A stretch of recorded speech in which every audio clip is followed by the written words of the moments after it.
Apologize.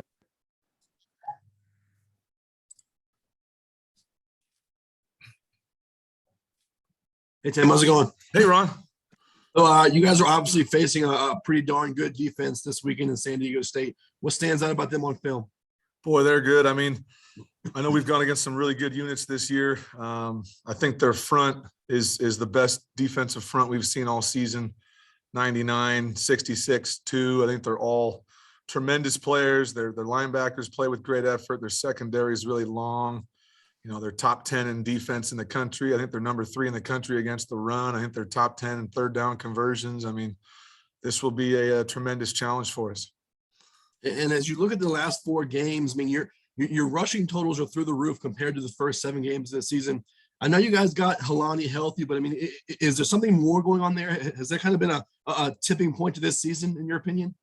You know, I just think it's the whole group working together consistently now for a period of time, right? I mean, I think we've talked before about just we had so many moving parts early on, and you know, so many things we were trying to do schematically with different guys in the game. I think after the bye week, we just tried to simplify it, and we had the same group for consecutive weeks. And then obviously you get a great player back. All the run game looks better when someone like that's carrying the ball. So I think it's a combination of everything, and I'm really proud of those guys up front. They're playing really hard, and we're going to need a tremendous effort this week.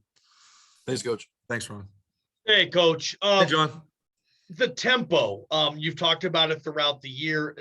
Tempo's not something, tell me, that you can just snap your fingers and have, because certain times your offense has it, and then it seems like you don't. Is that by design or just not being able to find that rhythm? I think we've definitely struggled to find rhythm at times this season, John. And I think it's pretty apparent to anyone watching games that there'll be times where we're rolling and it's, you know, play after play after play, and it feels good. And there's times where we hit these stop gaps where we shoot ourselves in the foot, and it's really all positions have had their part. But I also think we're choosing, John, to play with less tempo in some of these games. I mean, you think about a game like Air Force or Wyoming or New Mexico, Colorado State. What do all these teams have in common? They all want to run the ball. They all huddle up. They all go really, really slow. So if we choose to go super fast, which is what, you know, we're most comfortable with offensively, is going really fast. But if we go really fast and go 3 and out, now you give the ball back to an offense like that, and they're just going to churn out more clock. And we're trying to protect our defense, which is playing at a extremely high rate right now. You know, so I think we know the recipe for winning games might be to do a different tempo than we're comfortable with. And again, as a team, we need to do that to win games. And so that's what we've been choosing to do. Do you call plays more conservatively in the red zone because you have an All-American kicker in your back pocket? How does Jonah Domus factor in to when you guys get to the red zone? Gosh, the word conservative just makes my fingers just go crazy here. Like, no, I am not conservative. And again, I think we've had as many red zone trips as anybody I think we have over 50 red zone trips. So again, we're moving the ball, we're getting down there, and we are not scoring touchdowns at any rate that is expected by us. And I love Jonah, and he's having a tremendous season. And thank goodness he is, because we've had some struggles down there. Without him, we'd be in a tough spot. And so, not conservative, John. We're just not executing down there the way that we need to. And again, like I've told you guys from the jump, when we're not executing, that's on me. And I got to figure out a way for us to be better down there so we can finish drives with touchdowns and get some more points up to where right now we feel like if we can score enough points, our defense is playing so well that it'll be enough for us to win a game. Thanks, Coach. Thanks, John. Coach, you're playing a team from San Diego in Carson, California over Thanksgiving break. There might be 1,200 people at that small facility. What does that do does that help you or hurt you? Does your team get fired up for bigger crowds, or is this just what it is? Paul, the Broncos would be ready to play in a parking lot with nobody there, bud. So line it up, throw the ball out there. We're ready to go. This is the type of games you come to college football to play, right? You want to play in a big game like this with things on the line against the top 25 team on the road that a lot of people aren't going to give you a chance to beat. You know, let's go do it. I don't care if there's 40,000 people or 10 people there. I know that my dad won't be there because he doesn't support any stadium that has housed the LA Chargers. So even though we're close to my home, he'll be watching from the comfort of his couch.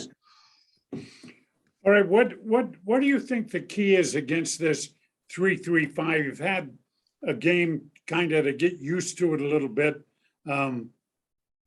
It's kind of the same game plan. I know you can't give the game plan away, but you were able to run the ball really well. And most teams run better than they pass against that defense. Was it good to have that kind of practice game last week against a 3-3-5?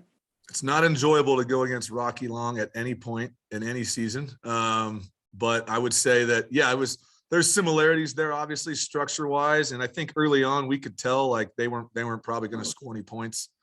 And so there was definitely some thought process offensively, like let's try to hold some cards here so we don't give too much away in a game that we're going to play, 5 days from now against a similar defense. So there was definitely some of that going on. But I think just the movement and the base structure, that was helpful for us to be able to really get 2 weeks of practice against something similar. But what you can't really simulate is the speed of that defensive line and how confident that defense plays, except for the reps.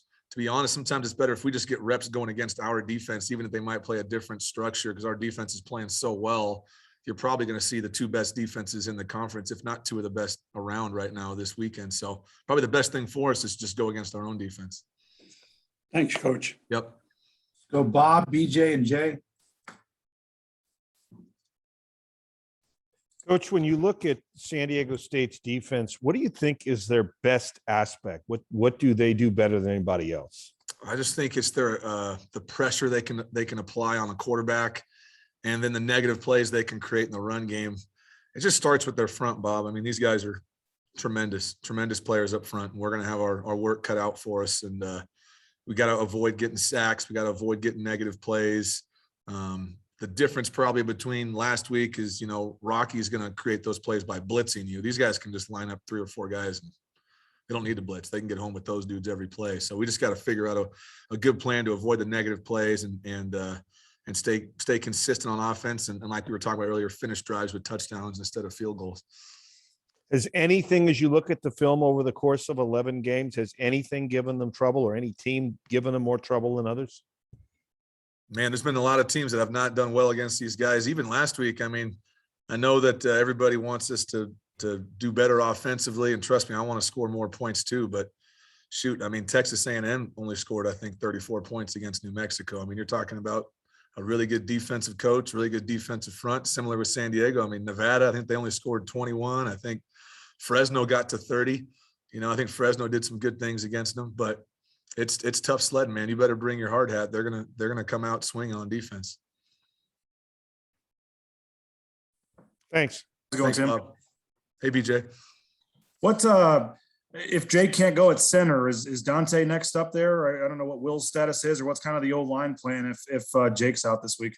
Yeah, obviously it'd be Dante probably going back in there with Kakani being done for the season, and we have a lot of trust in Dante. He's played in a lot of games this year. So hopefully that's not the case. Hopefully Jake can go, and still hoping that Will gets back at some point here. So I haven't really heard on what the overall status is, but Dante would obviously be someone we would turn to if we needed to. What I know you mentioned like playing in a parking lot anywhere or whatever. You guys had the 10 a.m. game against Utah State.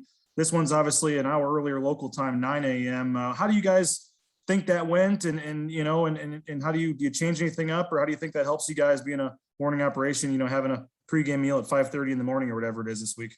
Yeah, well, I do think that the nice thing is, our practice starts every day about 9 a.m. right? And so our guys are up every day about 5:30. So they're pretty trained for that anyways. And I think it's harder for us to play the 7 p.m. games, to be quite honest, because sometimes we're sitting around. I know we were talking the other night, like, geez, I've gone this game in my head about 15 times over the last 2 days. So I think sometimes it's better just to wake up and roll. But we're going to have to do a tremendous job of making sure we have urgency at the start. And I think that'll be a big part of the game, is who can come out early and play well. Thanks, Tim. Thank you, BJ. Hey, Tim, how we doing? Jay, what's up, man? in the spirit of the holiday that's coming up, figured you'd be a good guy to ask this. What are you thankful for? Man, there's a lot of things. I'll try not to get too emotional, but I'm super thankful for my wife, super thankful for my 3 little boys. I got a 5-year-old, Mighty Jack, the quarterback, a 3-year-old, Super Cam, and then a 1-year-old, the Botazafa, all boys. I don't get to see them very often.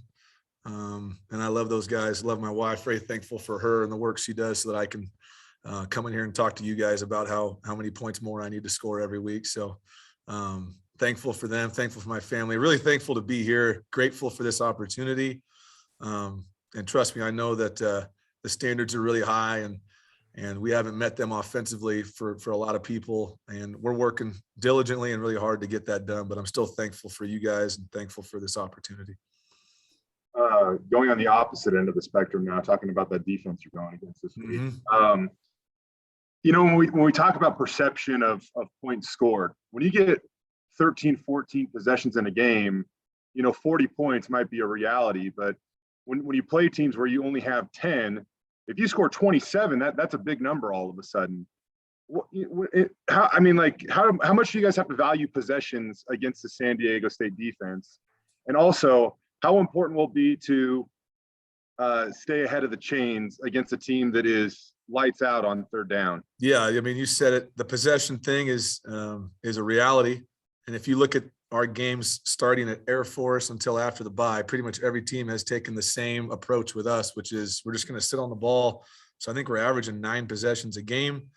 Even the other night, I'm not going to complain about blocked punts for touchdowns, but it was getting pretty cold standing over there waiting to get on the field, right? I think we only had 2 possessions offensively in the first, 20 minutes of the game. So every possession is extremely valuable with the type of offense and type of team we're going against. So yeah, if you get 9 possessions in a game, if you score on 4 or 5 of those possessions, you're playing really good offense, right? I mean, the best offenses in the country score on 50% of their possessions. So that's where a tempo team does try to create more possessions, right? If we can get to 15 possessions, now we score on half or less than half. Now you score 7 times. So I'm with you on that, Jay. I think if we can, again, if we score 5 times in a game, but 3 of those are field goals, we're only scoring 23 points, right? So we got to turn those 5 possessions into touchdowns. Now it's 35, and that's a big difference. And that's where the focus going forward. And I think staying ahead with these guys, winning first down against these guys is monumental. I mean, we've got to win first down so that we can give ourselves a situation where it could be run or pass. Because if they know what you're in right now, they're going to pin their ears back and make it a nightmare.